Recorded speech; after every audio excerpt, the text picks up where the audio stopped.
Some friendships are forged in fire, ours was forged in detention.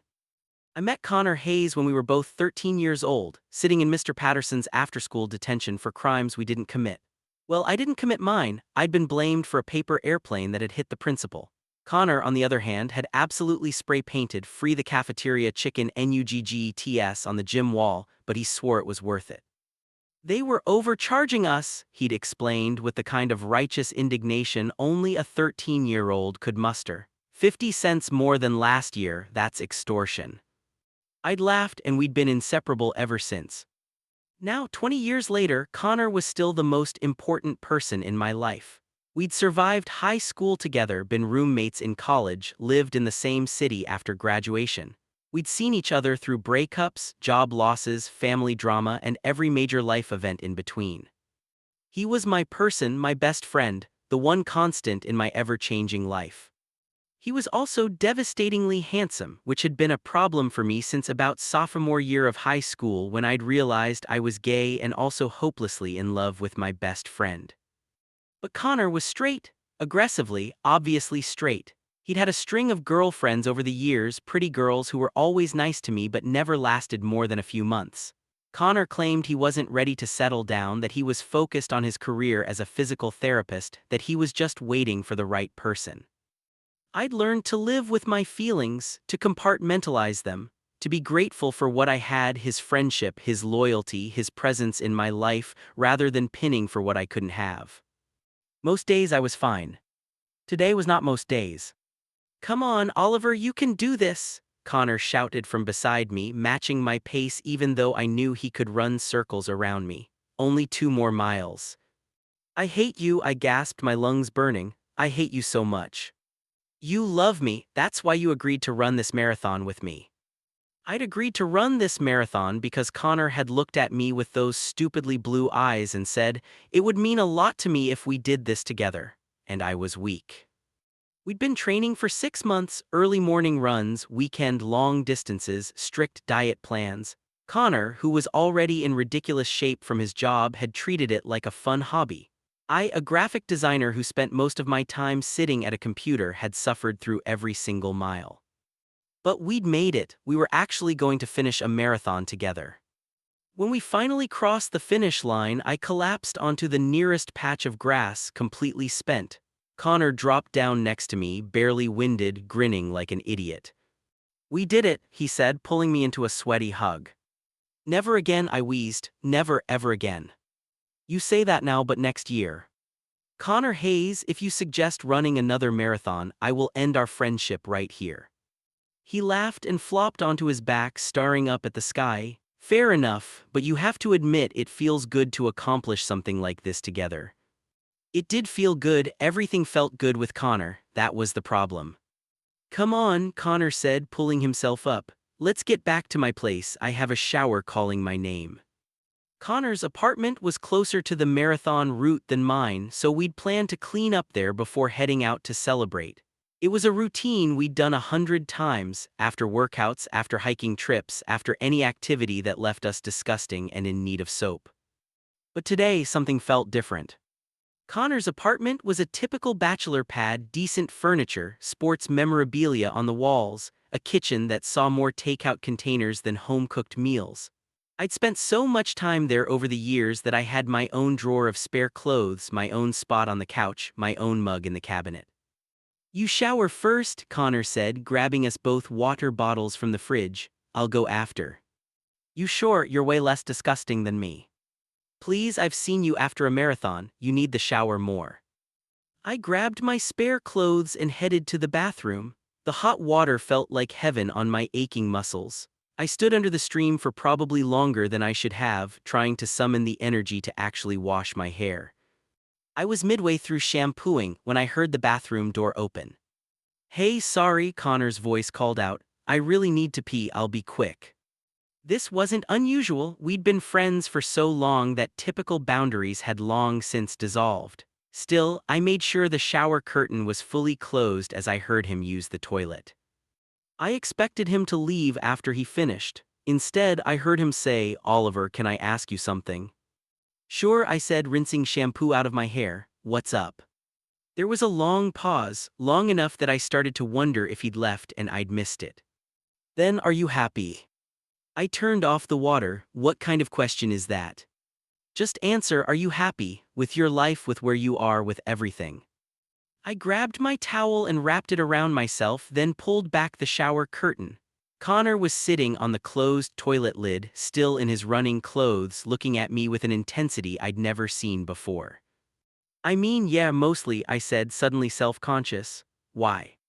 Because I'm not, Connor said quietly. I've been pretending for a long time that I am, but I'm not. Connor, what's going on? Did something happen? He stood up, running a hand through his sweat-dampened hair. Running that marathon with you today, crossing the finish line together, I realized something. Every good thing in my life, every moment that matters, you're there, you've always been there. That's what best friends do, I said carefully, my heart starting to race for reasons that had nothing to do with the marathon. That's the thing, Oliver, I don't think we're just best friends, at least I don't want us to be. The world tilted. What are you saying? Connor stepped closer. We were in his tiny bathroom, steam still hanging in the air, and he was looking at me like I was the answer to a question he'd been too afraid to ask. I'm saying I've been lying to myself for years, telling myself that what I felt for you was just friendship, that the reason none of my relationships worked out was bad timing or incompatibility or whatever excuse I could come up with. But the truth is, none of them were you. I couldn't breathe. Connor, you're straight. Am I? He laughed, but it wasn't a happy sound. Because straight guys don't spend 20 years being jealous every time their best friend dates someone. They don't memorize their best friend's coffee order and favorite songs and the exact way they laugh when they find something genuinely funny. They don't lie awake at night wondering what it would be like to kiss them. You've thought about kissing me. Oliver, I've thought about a lot more than kissing you. Connor's voice was raw, vulnerable in a way I'd never heard. And I know this is insane, I know I'm probably ruining everything by saying this, but running 26 miles today, I kept thinking about how life is short and unpredictable, and if I don't tell you how I feel now, I might never get the chance. How long? I managed to ask. How long have you felt this way? Honestly, I don't know, maybe always, maybe it just took me this long to admit it to myself. He took another step closer. Tell me I'm not crazy, tell me you felt it too. I wanted to tell him he was crazy. I wanted to protect our friendship, to save him from making a mistake he'd regret. I wanted to do the safe thing, the smart thing. Instead, I told him the truth. I've been in love with you since I was 16 years old. Connor's eyes widened. What? I figured out I was gay sophomore year of high school, and I figured out I was in love with you about 5 minutes later. I've spent half my life trying to get over you, and I can't. I've dated other people, I've tried to move on, but nobody has ever come close to making me feel the way you do. Why didn't you tell me? Because you were straight, Connor, because I didn't want to lose you, because having you as my friend was better than not having you at all. I'm not straight, Connor said, his voice barely above a whisper. Or maybe I am and you're the exception. I don't know what I am, Oliver. All I know is that I want you. I have for a long time. I was just too scared to admit it. We stood there in his steamy bathroom, me in a towel, him in sweaty running clothes, 20 years of unspoken feelings hanging between us. Say something, Connor pleaded. I just put my heart on the line here, tell me what you're thinking. I'm thinking that if this is a dream, I'm going to be devastated when I wake up. It's not a dream, Connor reached out and cupped my face with his hand. Can I kiss you? I nodded, not trusting my voice. Connor kissed me, and it was like everything in my life suddenly made sense. All those years of longing, of wondering, of hopping, they all led to this moment. His lips were soft but insistent, his hand gentle on my face, and I felt like I was finally home. When we broke apart, we were both breathing hard. Wow, Connor said. Yeah. I should have done that years ago. Yes, you should have. He laughed and pulled me into a hug, not caring that I was still damp from the shower. I'm sorry I took so long to figure this out. I'm sorry I never told you how I felt. We're both idiots. Agreed. Connor pulled back to look at me. So what happens now? Now you let me get dressed and then we figure this out together. I like the sound of that. After I got dressed and Connor finally took his shower, we sat on his couch with pizza and beer, trying to process what had just happened. Okay, so let's talk about this, Connor said, setting down his beer, because I don't want to mess this up. Neither do I. I've never been with a guy before, I don't know what I'm doing. Connor, I've been with exactly 3 guys in my entire life, all of them disasters. I'm not exactly an expert either. But you've known you were gay for years. I'm still figuring out if I'm gay or bi or what. Does the label matter? Connor thought about it. I guess not. I just don't want you to think this is some kind of experiment for me, that I'm going to wake up tomorrow and decide I made a mistake. Are you worried you might? No, that's the thing, I'm not worried at all. I've never been more sure of anything. He took my hand. But I need you to be honest with me. If this is too weird, if you've spent so long seeing me as just your friend that you can't see me as anything else, tell me now. Connor, I've been in love with you for 17 years. Trust me, I can see you as more than a friend. 17 years is a long time to wait for someone. You're worth waiting for. Connor kissed me again, slower this time, more thorough. When we broke apart, he said, I want to do this right, take you on dates, court you properly, not just jump into bed because we've been building up to this for 2 decades. Court me, what are you, a Victorian gentleman? You know what I mean. I want to treat this relationship with the respect it deserves. We're not just hooking up, this matters. It does matter, I agreed. But Connor, we've been in each other's lives for 20 years. In a lot of ways, we've already been in a relationship, we just weren't having sex. Fair point, but still, I want to do the romantic stuff, take you to nice dinners, buy you flowers, the whole thing. You don't have to buy me flowers. I'm buying you flowers. I've been a terrible person for 20 years, not telling you how I felt. I'm making up for it. I laughed and leaned my head on his shoulder. This is surreal, good but surreal. Tell me about it. This morning I woke up thinking we were just running a marathon. Now what are we? Boyfriends. Boyfriends, Connor repeated, testing the word. I like it, although it feels weird calling someone I've known for 20 years my boyfriend. What would you prefer, partner, significant other, love of my life? All of the above. He wrapped his arm around me, pulling me closer. We should probably tell people, right? Our friends, our families.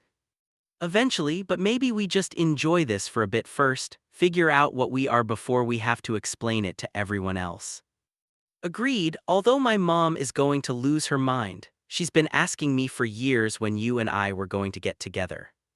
I sat up straight. What? Yeah, she's been saying since college that we were obviously in love with each other. I kept telling her she was crazy.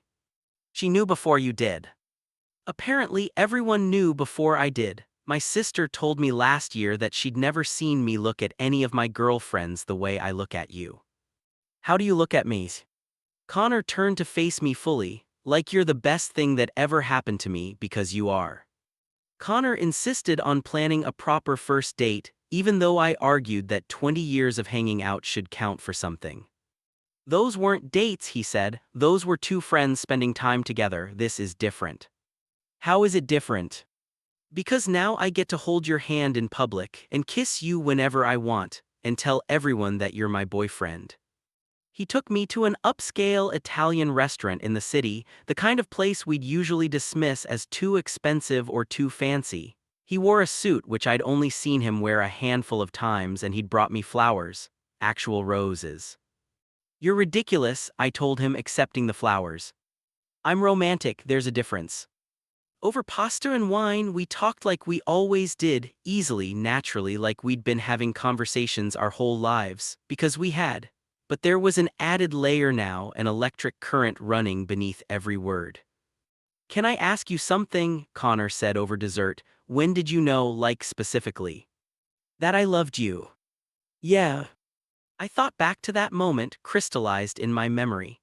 It was junior year of high school. You'd just broken up with Melissa and you were pretending to be fine, but I could tell you weren't.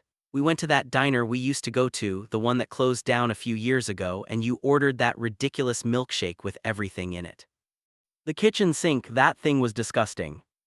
You loved it, and you were telling me some story about your dad, making jokes like you always did, but then you got quiet. You just looked at me and said, thanks for always being here.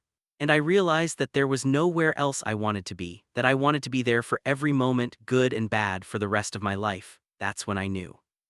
Connor reached across the table and took my hand. That's when you knew you loved me, junior year. That's when I couldn't deny it anymore. What did you do? I panicked, spent the next few weeks trying to convince myself I wasn't gay, that it was just a phase, that I'd get over it. Obviously, that didn't work. Did you ever come close to telling me? A few times. Senior year of college, I almost did. You just broken up with Rachel and we were drunk in our apartment and you made some joke about how we should just marry each other. I almost told you right then that I wanted to. Why didn't you? Because you were joking, and I was terrified of losing you. Connor squeezed my hand. You're never going to lose me, Oliver, never. Best case scenario, we live happily ever after. Worst case scenario, we figure out the relationship thing doesn't work and we go back to being best friends. Either way, you're stuck with me. Promise. Promise. After dinner, we walked through the city holding hands. It felt revolutionary and completely natural at the same time. We'd walked these same streets 1,000 times, but everything looked different now.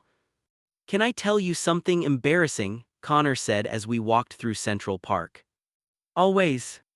Every time you dated someone, I hated them, like irrationally hated them. I told myself it was because I was being protective, that none of them were good enough for you, but really, I was just jealous. You were jealous.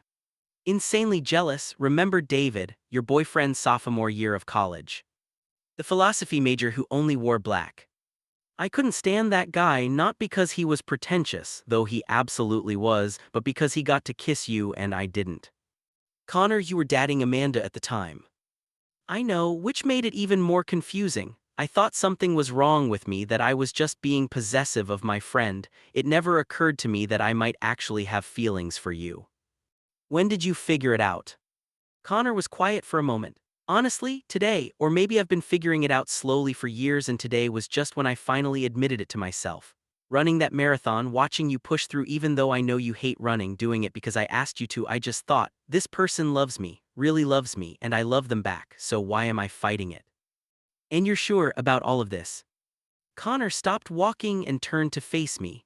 Oliver, I have never been more sure of anything in my entire life. I'm sure about you, I'm sure about us. The only thing I'm not sure about is why it took me so long to wake up. He kissed me right there in Central Park under the streetlights with strangers walking past, and I thought about how 20 years ago, I never could have imagined this moment, how I'd spent so long thinking my feelings were hopeless, that I'd have to settle for friendship when I wanted so much more. But here we were finally. Of course it wasn't all perfect. 3 weeks into our relationship, we had our first real fight. It started with something small. Connor had made plans with his coworker friends without telling me, and I'd felt left out. I figured you'd be busy with work, Connor said when I brought it up. That's not the point is you didn't even ask. We hang out all the time. I didn't think one night apart would be a big deal. It's not about hanging out, it's about being included. About being your partner, not just your friend who you happen to kiss now. Connor's face fell. Is that what you think, that nothing's changed except we're physical now? I don't know what to think. You don't introduce me as your boyfriend. You haven't told most of your friends we're together. Are you embarrassed of me, of us? What? No, Oliver, I'm not embarrassed. I'm figuring this out. Coming out is weird and complicated, and I'm doing my best. I know, and I'm sorry, I shouldn't have said that. We both fell silent, sitting on opposite ends of his couch, the tension thick between us. Finally, Connor said, "You're right, I have been treating this like nothing's changed, not because I'm embarrassed but because I'm scared. What if I tell everyone and they think it's weird? What if they don't take us seriously because we've been friends for so long?" Connor, the people who love you will support you, and if they don't, they weren't worth having in your life anyway. I know, you're right. He moved closer, taking my hand. I'm sorry, I should have included you, and I should have been more open about our relationship. I'll do better. I'm sorry too, for assuming the worst instead of just talking to you. We're learning, Connor said. We've been friends for 20 years, but we're brand new at being boyfriends. We're going to mess up sometimes. As long as we keep communicating, we'll be okay. Deal. The fight actually made us stronger. After that, Connor started being more intentional about our relationship. He told his coworkers, his family, his friends. He introduced me as his boyfriend with pride. He made sure I felt included, chosen, loved. But there were other challenges too. Like the fact that Connor's father didn't take the news well. He wasn't outright hostile, but he was distant, uncomfortable. Connor tried to brush it off, but I could see it hurt him. "Give him time," I said one night after a particularly awkward family dinner. "What if he never comes around?" "Then that's his loss. You're amazing, Connor, and what we have is real and good. He'll either see that eventually or he won't, but you can't let his discomfort make you doubt yourself." "I don't doubt myself, I wanted him to be happy for me." "I know, I'm sorry."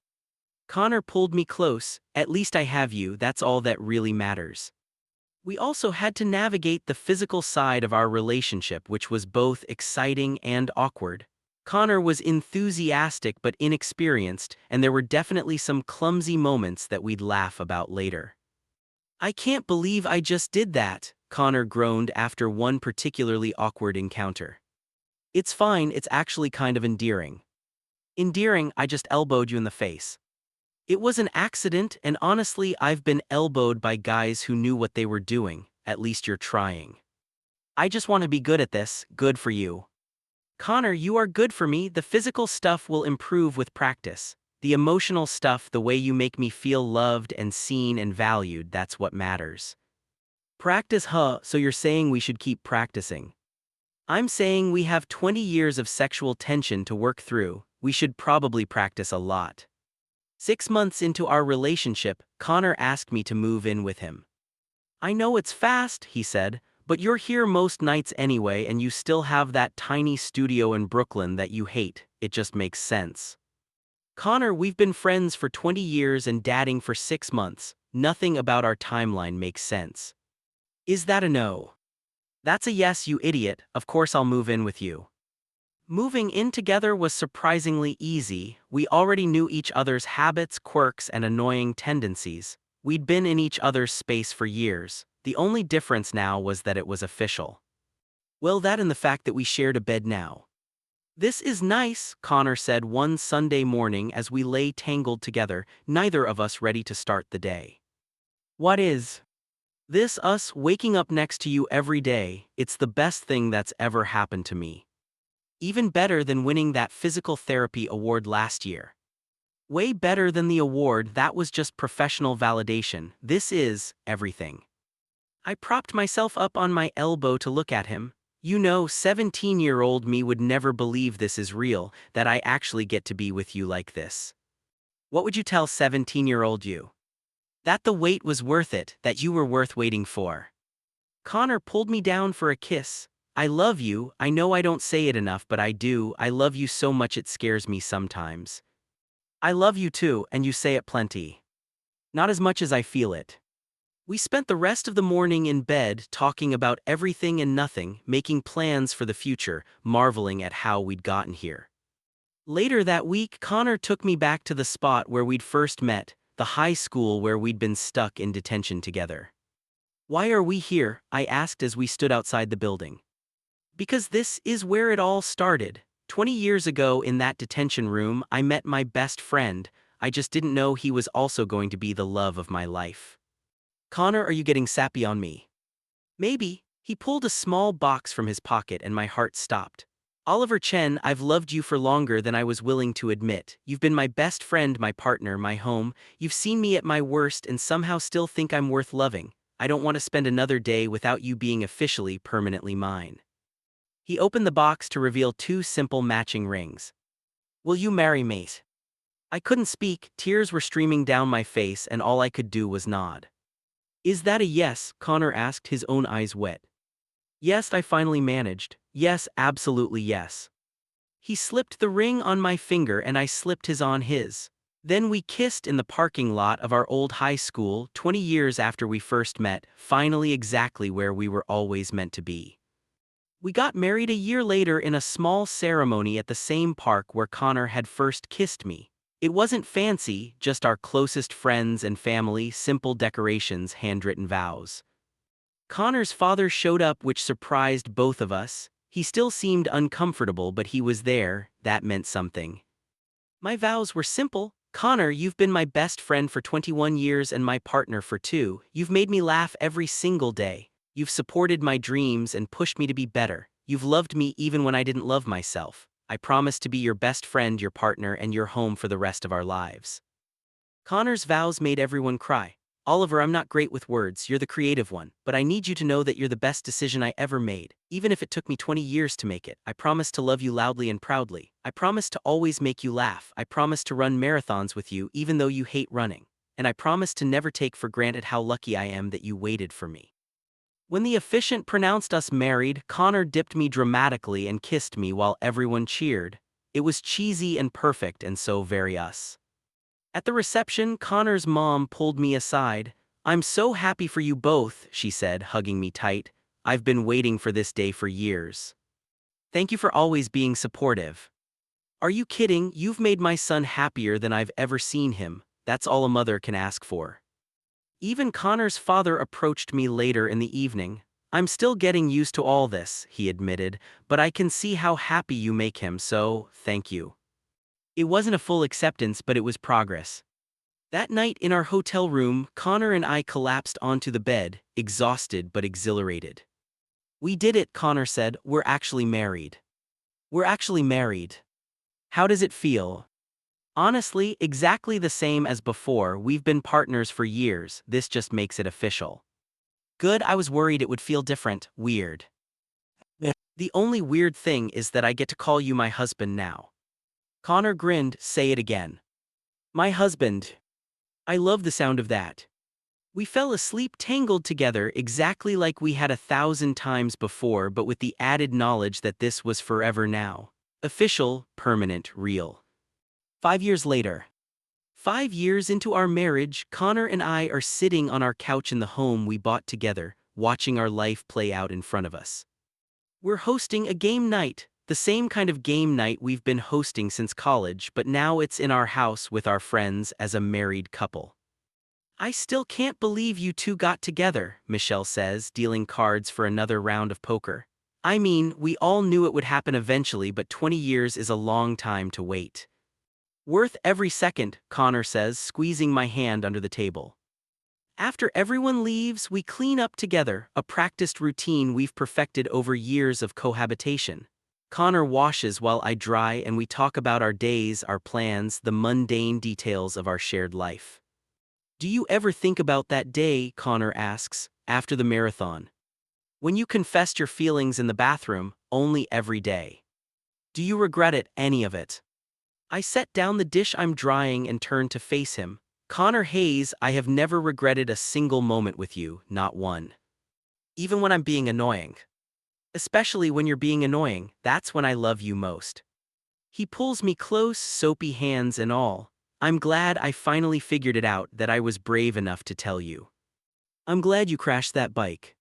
Wrong love story. Right, I'm glad you were too scared to shower alone. That's not what happened. That's how I'm going to tell the story." Connor laughs and kisses me, and I think about how far we've come. From detention to best friends to lovers to husbands. 26 years of history, of growing up together, of learning how to love each other in every possible way. People sometimes ask if it was hard transitioning from friends to partners. The truth is, it wasn't, because we'd always been partners in crime, in life, in everything that mattered. We just finally admitted we wanted to be partners in love too. "What are you thinking about?" Connor asks, noticing my faraway look. "Just how lucky I am that my best friend turned out to be the love of my life. I'm the lucky one. We're both lucky." Agreed. We finish the dishes and head to bed, falling asleep in each other's arms like we have 1,000 times before and will 1,000 times more. 26 years ago, I met a boy in detention who would change my life forever. I just didn't know it yet. 21 years ago, I fell in love with my best friend and thought I'd have to keep it secret forever. 5 years ago, that best friend finally told me he loved me back. And today I'm married to my best friend, living in our home, building our life together. It took 20 years for him to figure out what I knew all along, that we were always meant to be together. But sometimes the best things are worth waiting for. And Connor Hayes was worth every single second. The end. To everyone loving their best friend in secret, your story might not be over yet. Sometimes people need time to figure out what their heart already knows, and sometimes the wait makes the payoff that much sweeter. To everyone who's already with their best friend, cherish it. There's nothing better than being in love with someone who truly knows you. And to Connor and Oliver, wherever you are, thank you for reminding us that the best love stories are the ones we never see coming.